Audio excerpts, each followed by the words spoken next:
আসসালামু আলাইকুম। ঈদে কৃষি ইউটিউব চ্যানেলে সবাইকে স্বাগতম। আলহামদুলিল্লাহ আমি ভালো আছি আর আশা করি আপনারাও ভালো আছেন। তো আমি আজকে কিছু কথা বলবো ধানের মাজরা পোকা নিয়ে। দেখেন দর্শক বন্ধুরা, এখানে আমার 5 বিঘা জমি আছে। তো ওইটাতে আমি দ্বিতীয় চাপান দিয়ে শেষ করছি। শেষ করার সাথে সাথে দেখেন ধানগুলা কিরকম কালো সবুজ, পাতাগুলা কিরকম গাঢ় সবুজ হয়ে আছে। তো এই মুহূর্তে আমার ধানের জমিতে মাজরা আক্রমণ করছে। আমি দেখতে পাচ্ছি যে আপনাদেরকে দেখাই, এই যে একটা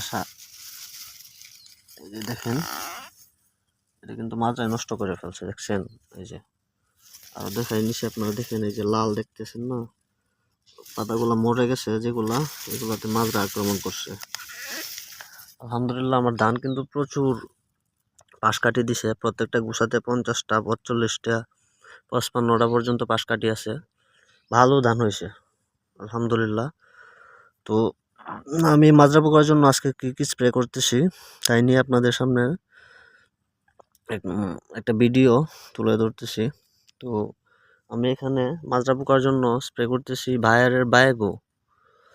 আমরা যদি এই মুহূর্তে মাজরার ব্যবস্থা না নিই তাহলে কিন্তু আমাদের অনেক ক্ষয়ক্ষতি হবে। এখন দেখেন ধানের, ঠিক আছে, এই যে শীষটা পাশকাঠিটা কেটে ফেলছে, তারপরে কিন্তু যখন ধান এখান থেকে তোর বের হবে, তখন কিন্তু ধানের তোর কেটে ফেলবে এবং মরা শীষ বের হবে ধান থেকে। তো মাজরা প্রতিরোধে আমাদের এখন থেকেই ব্যবস্থা নিতে হবে, প্রতি 15 দিন পরে পরে কিন্তু স্প্রে করতে হবে।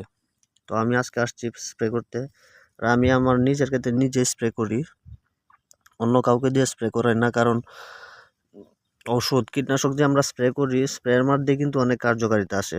আপনি একই কীটনাশক স্প্রে করবেন, দেখবেন কাজ কম হয়েছে, আরেকজন একই কীটনাশক স্প্রে করবে, দেখবেন কাজে বেশি হয়েছে। ওটা স্প্রের মধ্যে ওটার গুণগত মান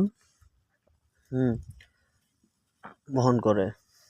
তো আমি আজকে বেল্ট এক্সপার্ট দিচ্ছি, তার সাথে আমি বোরন দিচ্ছি, বোরন অনুখাদ্য দিচ্ছি, আর পটাশ, কুইক পটাশ, এশিয়ার কুইক পটাশ, বোরন আর ফ্লোরা, তার সাথে বায়োগো মিশিয়ে একসাথে স্প্রে করতেছি।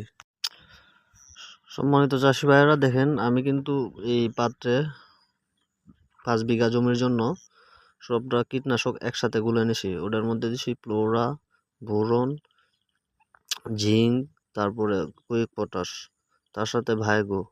আমি এখনো ব্লাস্টের ওষুধ দেই নাই, কারণ আমার জমিতে এখনো ব্লাস্ট দেখা দেয় না। পরে স্প্রেতে আমি ব্লাস্টের জন্য ওষুধ ব্যবহার করব। তো ব্লাস্টের জন্য কি ওষুধ ব্যবহার করব, কখন স্প্রে করব, ওটার ভিডিও আপনাদের সামনে তুলে ধরবো ইনশাল্লাহ। তো প্রথমে আপনারা একসাথে সবটি গুলবেন না, প্রথমে ধরুন লেদা পোকার জন্য বা মাজরা পোকার জন্য আমি যে ভায়োগো ব্যবহার করতেছি, ওইটা আমি কিন্তু পানির মধ্যে, দেখেন আমি কিন্তু মানে আমার 5 বিঘার জমির জন্য আমি 20 ট্যাঙ্কি পানি ব্যবহার করব। আমার ট্যাঙ্কি দেখেন 18 লিটারের ট্যাঙ্কি, ওটার জন্য 20 ট্যাঙ্কি পানি আমি ব্যবহার করব। তার জন্য ওটার মধ্যে আমি এই যে আমি কেটে নিছি, ওটা টাইগারের বোতল।